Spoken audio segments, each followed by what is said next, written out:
Morning, everyone. I've had an interesting, exciting couple of days. I was lecturing on the Tuesday, which was really good, to master students. It's really nice to see that now, degree courses focused on health are incorporating addiction as one of the topics that they cover, because addiction is a human health issue, and for a long time it wasn't seen as such. So it's really nice and refreshing that universities are starting to look at addiction as a human health issue, and educating the future healthcare professionals around that area. That was really good. And then yesterday I was in Manchester for a roundtable meeting around palliative end of life care for people in who are actively or have been actively in substance misuse. It was really interesting, actually, because there was a lot of big people there. What I mean by that is like consultant medical directors, heads of service, CEOs of service, that kind of thing. And not just for the NHS, there was, charities there were cancer charities there, hospice, people from hospices there, and it was like a multi-agency kind of thing with some people who oversee a large region. And what was really interesting was the fact that this is something I've not thought about. And I think it's because I never really fully got there. Like, I was given 12 months to live. And had I carried on drinking, I would have needed sort of end of life care. However, around that time, I kind of did a U-turn on my life, and decided to, started to get better. So I never sort of went down that route of needing palliative end of life care. But it was really interesting to hear what, people who had experienced end of life care, who, have sadly passed now, had to say about their experiences, and families and carers. And, there's a lot of people wanting to do some really great work around it. What I found really interesting, actually, was the fact that a lot of individuals, about 5, 6, 7, 8 weeks before they're actually going to die, they stop using. So they've been using their whole life. Well, it's not their whole life, but from the minute they've started using up until this point, and I'm presuming that they've had interactions with services and support, and lost a lot of relationships and stuff along the way. And yet they're at this point where they're like 8 weeks away from dying, and they stop using. And I just found that really interesting. And I think it's a great sort of piece of research on why that may be the case, and what leads them to make that choice at that time in their life, but it was also interesting to hear all the fantastic work that's going on, and all the sort of different ideas and proposals.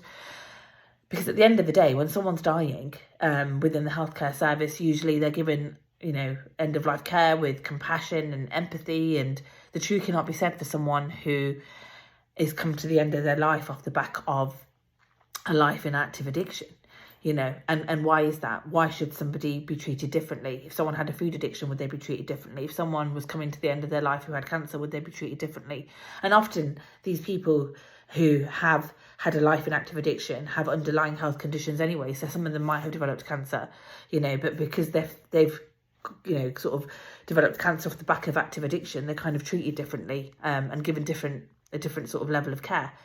So it was really, really interesting. It was a very honest conversation around sort of the barriers, the enablers, and what, people can do, and potential steps that, services would like to make moving forward. I mean, this was just in Liverpool and Manchester. It was those were the areas that was kind of focused around that region. But if that sort of, works over there, then it could be something that could be spread out widely.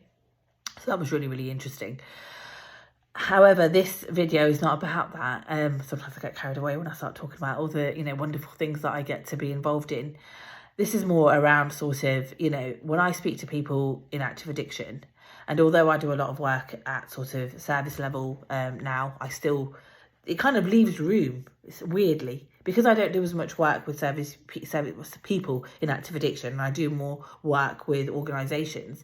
It leaves more room for me to talk to people in active addiction and one-on-one when they reach out to me, etc.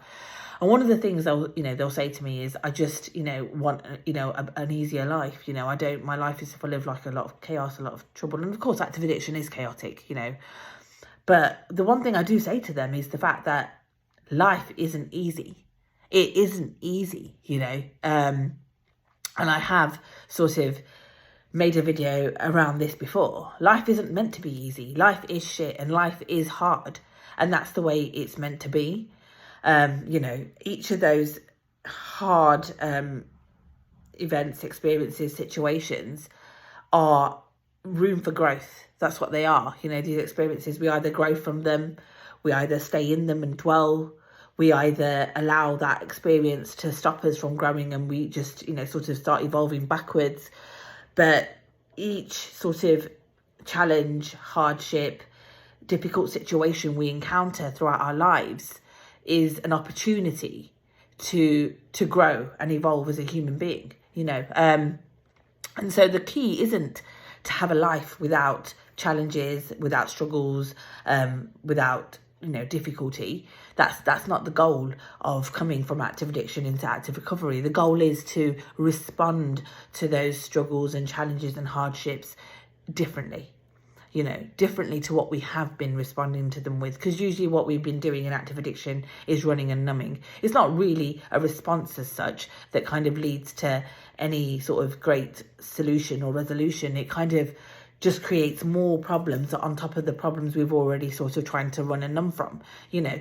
And so the goal is really to redirect our thinking patterns so that we're not running and numbing every time we sort of face a challenging, difficult situation, but more so we're sort of, I don't know, having an outlet in that time. You need to have an outlet. Like, you know, sometimes I'm just like, I start crying or like, what? Yeah. But then that kind of stops, you know, and you kind of like, okay, what can I do to make this situation better?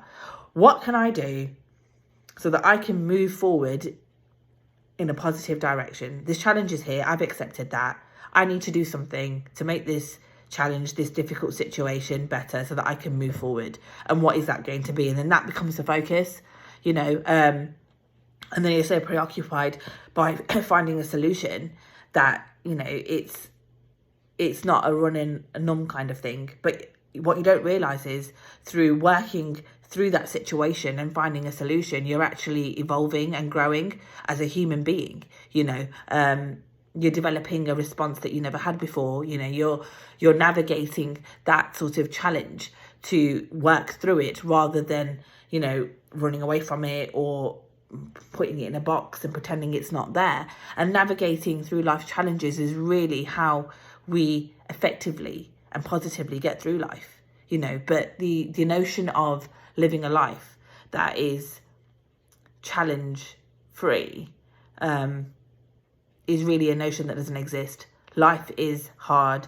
Life is shit at times. Life is going to throw, you know, curveballs at you. It is going to present you with multiple challenging situations, you know. And since coming into recovery, I mean, I'm 4 years sober now, so my life hasn't been dandy. It's not like, okay, I've come into recovery and that's it. Arnie's life's been great, you know. No challenges, no difficulties, 10-10.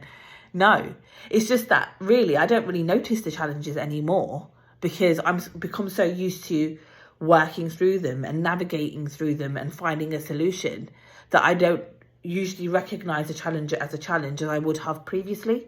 So it's not that the challenges have gone away, it's just that I'm programmed myself now to accept that life is challenging and navigate through them so that I come out still on this positive path.